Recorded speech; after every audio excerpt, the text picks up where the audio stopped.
ओम श्री परमात्मने नमः। ओम नमो भगवते वासुदेवाय।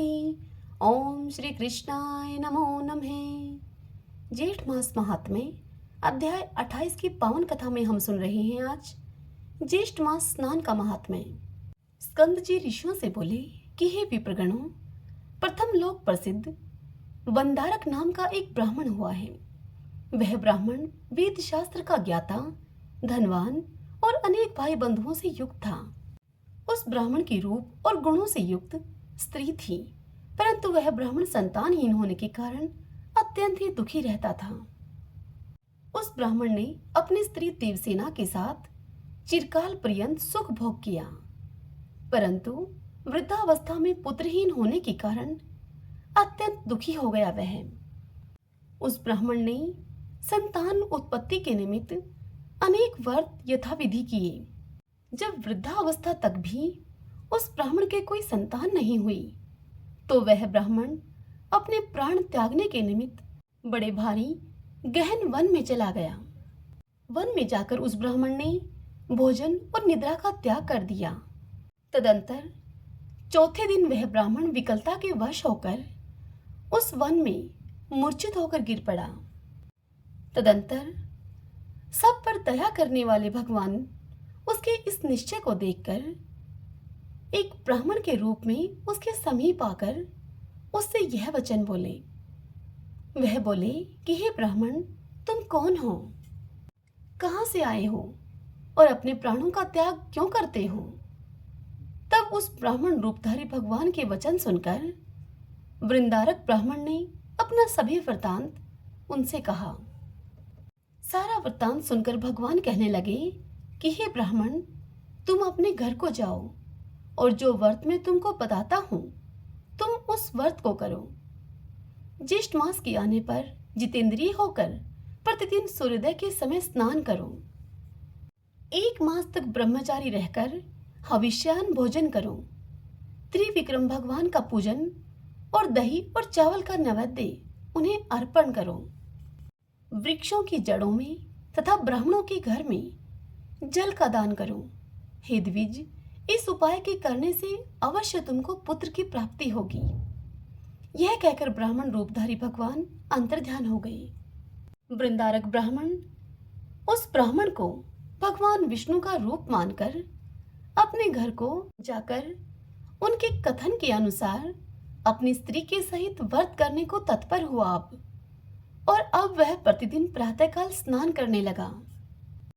तदंतर किसी समय दैवयोग से सरस्वती नदी के तट पर उसने एक व्याघ्र को देखा। वृक्षों के झुंड में से वह अत्यंत भूखा व्याघ्र वृंदारक ब्राह्मण के समीप आया और उस व्याघ्र को आया हुआ देखकर वृंदारक ब्राह्मण ने जल का पात्र उसके ऊपर फेंक दिया और जल बिंदु के स्पर्श से अब वह व्याघ्र दिव्य देहधारी हो गया। वह प्रसन्न आत्मा व्याघ्र वृंदारक ब्राह्मण से कहने लगा कि हे ब्राह्मण, आपके दर्शन से मैं धन्य हूँ। हे ब्राह्मण, पहले मैं व्याघ्र अर्थात शिकारी था और मैंने अनेकों हत्याएं की। उसी दोष से दूसरे जन्म में भी मैं व्याघ्र हुआ। आज उस दोष से युक्त मैं आपके दर्शन मात्र से मुक्त हो गया हूँ।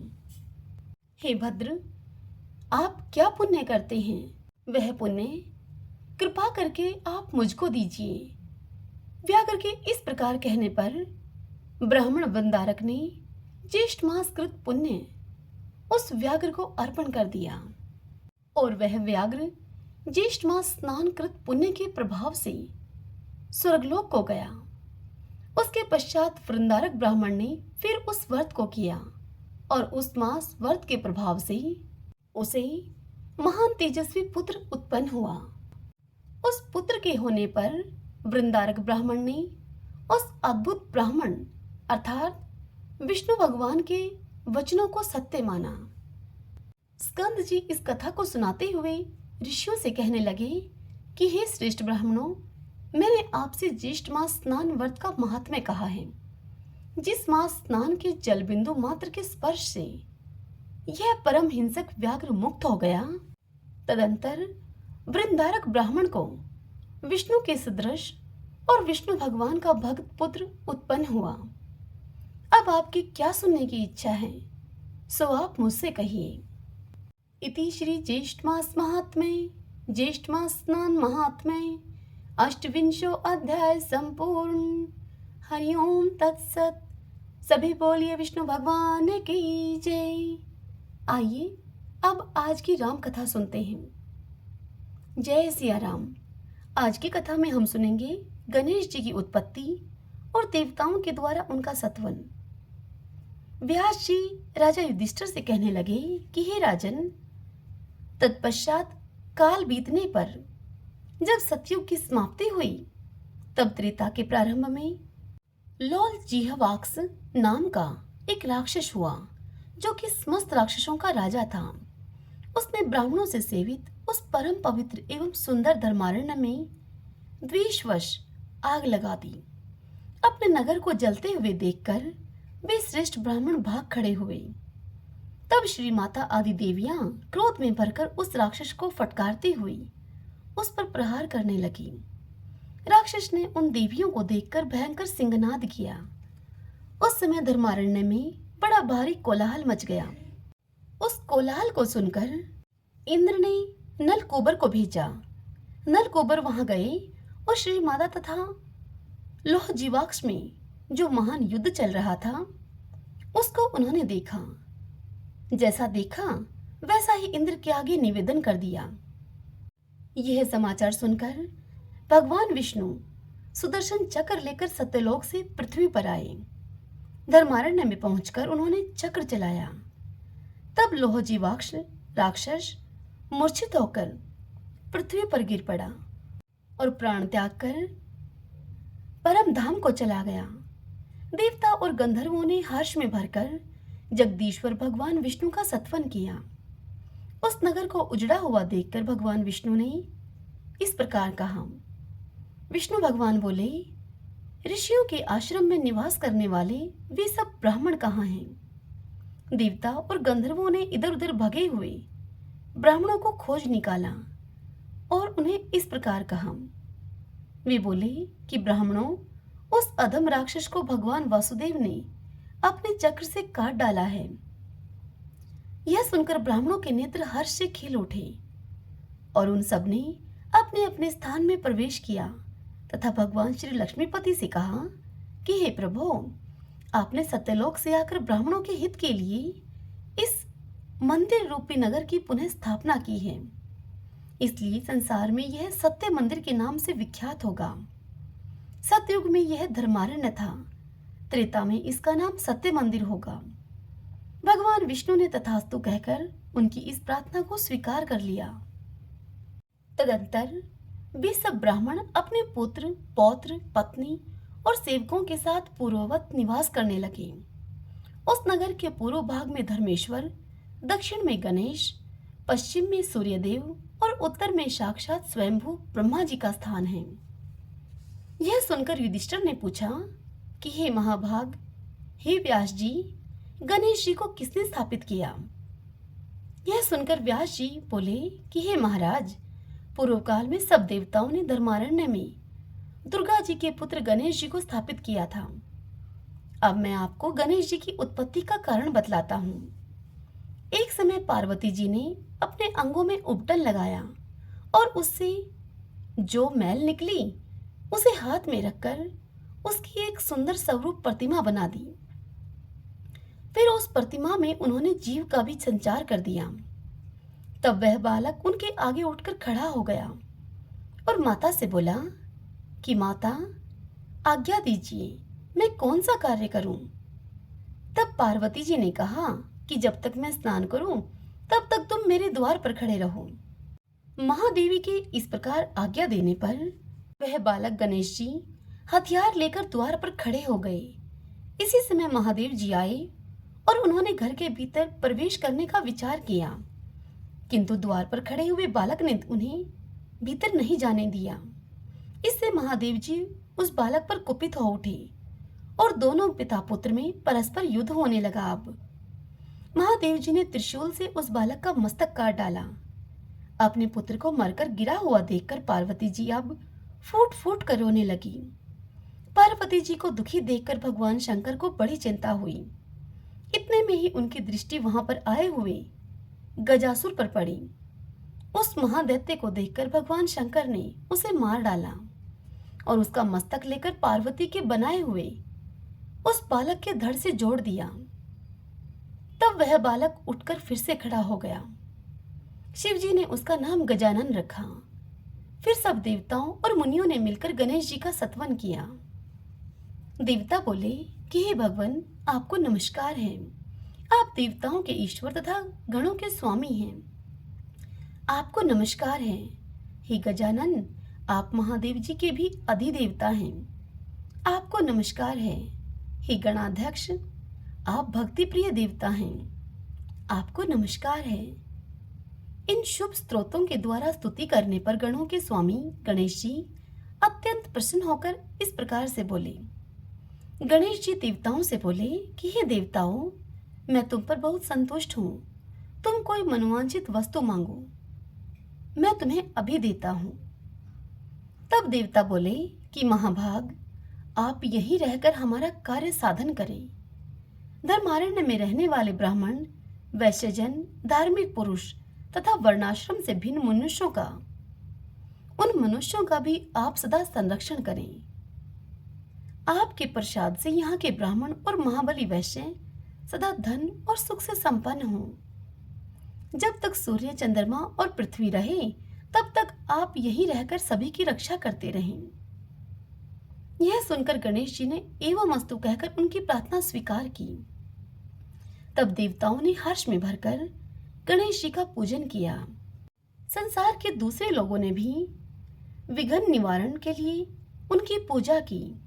इसीलिए गणेश जी विवाह, उत्सव और यज्ञ में सर्वप्रथम पूजित होते हैं। धर्मारण्य में रहने वाले लोगों पर वे सर्वदा प्रसन्न रहते हैं। इतनी कथा सुनाकर व्यास जी कहते हैं कि हे महाभाग युधिष्ठिर, भगवान शंकर के पश्चिम भाग में कश्यप नंदन भगवान सूर्य की उपासना की गई है। वह स्थान रवि क्षेत्र कहलाता है। वही रूप और यौवन से संपन्न नासत्य नाम से प्रसिद्ध महादिव्य दोनों अश्विनी कुमार उत्पन्न हुए, जो देवलोक के वैदों के रूप में प्रसिद्ध हैं। विश्वकर्मा की पुत्री संज्ञा अंशुमाली भगवान सूर्य को ब्याही गई थी। संज्ञा के यमराज और यमुना, यह 2 संतानें उत्पन्न हुई। यमुना महानदी के रूप में प्रसिद्ध हुई। संज्ञा को भगवान सूर्य का तेज सहन नहीं होता था, अतः उसने अपनी छाया का ही आह्वान करके उससे कहा कि तुम मेरी ही भांति भगवान सूर्य की सेवा में उपस्थित रहो। मेरे पुत्रों से और मेरे पतिदेव सूर्यदेव से सदा उत्तम बर्ताव करना तुम। ऐसा कहकर संज्ञा देवी पिता के घर में चली गई। वहां उसने अपने पिता विश्वकर्मा का दर्शन किया और विश्वकर्मा ने भी बड़े आदर के साथ उन्हें वहां रखा। कुछ समय तक वे पिता के घर में ही टिकी रही। तब उनके धर्मज्ञ पिता विश्वकर्मा ने अपनी पुत्री से प्रेम पूर्वक इस प्रकार कहा। वह बोले कि बेटी, यहाँ तुम्हारे रहने से धर्म का लोप हो रहा है, क्योंकि अपने बंधु बांधवों के साथ स्त्रियों का अधिक काल तक रहना उनके लिए यशकारक नहीं होता। स्त्री पति के घर में ही रहे, तभी उसकी शोभा है। इसलिए तुम अपने पति के घर जाओ। पिता के ऐसा कहने पर संज्ञा ने बहुत अच्छा कहकर उनका आदर किया और वहां से निकलकर संज्ञा ने उत्तर कुरु को प्रस्थान किया। वे सूर्य के तेज से भयभीत थी, अतः घोड़ी का रूप धारण करके वहां तपस्या करने लगी। इधर भगवान सूर्य ने अपनी दूसरी पत्नी को संज्ञा ही समझकर उसके गर्भ से 2 पुत्र और एक सुंदर कन्या को जन्म दिया। छाया अपनी संतानों के प्रति जैसा प्रेम पूर्ण बर्ताव करती थी, वैसा संज्ञा की कन्या एवं पुत्रों के साथ वह नहीं करती थी। लाड़ प्यार तथा भोजन आदि में वह प्रतिदिन भेदभाव करती थी। यमुना ने तो उसके इस बर्ताव को सह लिया, किंतु यमराज ने नहीं सहा। यमराज से यह बर्ताव सहा नहीं गया। उन्होंने पिता के समीप जाकर प्रणाम पूर्वक इस प्रकार कहा। यमराज बोले, हे तात, यह मेरी माता नहीं है। यह सुनकर भगवान सूर्य ने छाया संज्ञा को बुलाकर पूछा कि देवी, संज्ञा कहाँ चली गई। उनके बार बार पूछने पर भी जब उसने नहीं बताया, तब वे सूर्य भगवान क्रोध में आकर श्राप देने को उसे उद्यत हो गए। इससे भयभीत होकर उसने सब वृतांत जो का तो सूर्यदेव से कह दिया। यथार्थ बात ज्ञात होने पर सूर्यदेव विश्वकर्मा के घर गए और विश्वकर्मा से उन्होंने संज्ञा के विषय में पूछा। तब विश्वकर्मा उनसे बोले कि देव, संज्ञा आपके भेजने से मेरे घर आई अवश्य थी, किंतु मैंने उसे पुनः वापस वहीं भेज दिया है। यह सुनकर भगवान सूर्य ने समाधि में स्थित होकर देखा कि संज्ञा घोड़ी का रूप धारण करके उत्तर कुरु में तपस्या कर रही है। उन्होंने ध्यान के द्वारा यह भी समझ लिया कि तेज से ऐसा होने के कारण वह मेरी ओर देखने में समर्थ न हो सकी। आज 50 वर्ष व्यतीत हो गए, उसने पृथ्वी पर जाकर तपस्या की है। तब भगवान सूर्य शीघ्रता पूर्वक संज्ञा के पास गए। उस समय वे धर्मारण्यपुर में आकर तपस्या में संलग्न थी। भगवान सूर्य को वहां आया हुआ देखकर सूर्य पत्नी संज्ञा पुनः घोड़ी के रूप में स्थित हो गई। तब सूर्य भगवान आशु हो गए। उनके आशु होने पर उन दोनों का मिलन हुआ। इससे वे दोनों अश्विनी कुमार जुड़वे प्रकट हुए। उनके दाहिने खुर से पृथ्वी विदृढ़ हो जाने के कारण वहां एक कुंड बन गया और उसमें जल प्रकट हो गया। इसी प्रकार पिछले चरणों से भी एक दूसरा कुंड बन गया। उसमें स्नान करने से मनुष्य सब पापों से मुक्त हो जाता है और उसका शरीर कोढ़ आदि रोगों से पीड़ित नहीं होता। हे राजन, इस प्रकार तुमसे अश्विनी कुमारों की उत्पत्ति का मैंने वृतांत बतलाया है। देवताओं ने वहां भगवान सूर्य को वकुल वन के स्वामी के रूप में स्थापित किया है। साथ ही वहां संज्ञा रानी और दोनों अश्विनी कुमारों की भी स्थापना की गई। जो मनुष्य इंद्रियों को संयम में रखकर श्रद्धा पूर्वक सूर्य कुंड में स्नान करता है, वह महानरक में पड़े हुए पितरों को भी उद्धार कर देता है। जो श्रद्धा पूर्वक देवताओं और पितरों का तर्पण करके उस कुंड का जल पीता है, उसका पुण्य कोटि गुना होता है। रविवार युक्त सप्तमी में तथा चंद्र ग्रहण और सूर्य ग्रहण के समय जो सूर्य कुंड में स्नान करते हैं, वे फिर गर्भ में नहीं जाते। संक्रांति, व्यतिपात और वधृति, इस योग में पर्वों के अवसर पर शुक्ल और कृष्ण पक्ष की पूर्णिमा, अमावस्या एवं चतुर्दशी को जो सूर्य कुंड में स्नान करता है, उसे कोटि यज्ञों का फल प्राप्त होता है। जो मनुष्य एक चित होकर वैकुलादित्य का पूजन करता है, वह जब तक सूर्यदेव तपते हैं, तब तक परम धाम में वह निवास करता है। उसे कभी शर्प का भय नहीं होता। भूत और प्रेत आदि की बाधा भी उसे नहीं प्राप्त होती। जो मनुष्य रोगग्रस्त हो, वह सूर्य कुंड में 6 महीने तक स्नान करने से सभी रोगों से मुक्त हो जाता है। हे युधिष्ठिर, जो मनुष्य इस धर्मारण्य क्षेत्र में कन्यादान करता है, वह उस विवाह यज्ञ से पवित्र चित होकर ब्रह्मालोक में पूजित होता है। इस क्षेत्र में गौदान, शय्यादान, मूंगा, घोड़ा, दासी, भैंस, तिल एवं स्वर्ण का दान करना चाहिए। रविवार युक्त सप्तमी तिथि में जो वैकुलादित्य का स्मरण करता है, उसे ज्वर आदि रोगों, शत्रुओं तथा व्याधियों से भय नहीं प्राप्त होता। इस कथा को सुनते हुए युधिष्ठिर ने पूछा, हे मुनि, वहां भगवान सूर्य का वकुलार्क अथवा वकुलादित्य नाम कैसे पड़ा? तब व्यास जी युधिष्ठिर से बोले कि हे राजेंद्र, जब संज्ञा रानी ने भगवान सूर्य की प्राप्ति तथा उनके तेज की शांति के लिए एकचित होकर वकुल वृक्ष के नीचे तपस्या की, उस समय उस वृक्ष के नीचे आकर भगवान सूर्य बहुत शांत हो गए।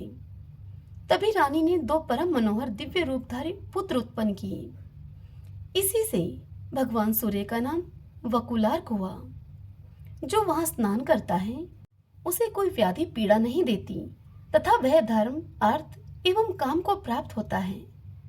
वहां 6 महीने में मनुष्य को सिद्धि प्राप्त होती है और वह अंत में मोक्ष पाता है। हरिओम तत्सत। जय सिया राम। ओम नमो भगवते वासुदेवाय। आज की यह कथा यहीं समाप्त हुई। इससे आगे की कथा कल हम अगले अध्याय में सुनेंगे। हरे कृष्णा।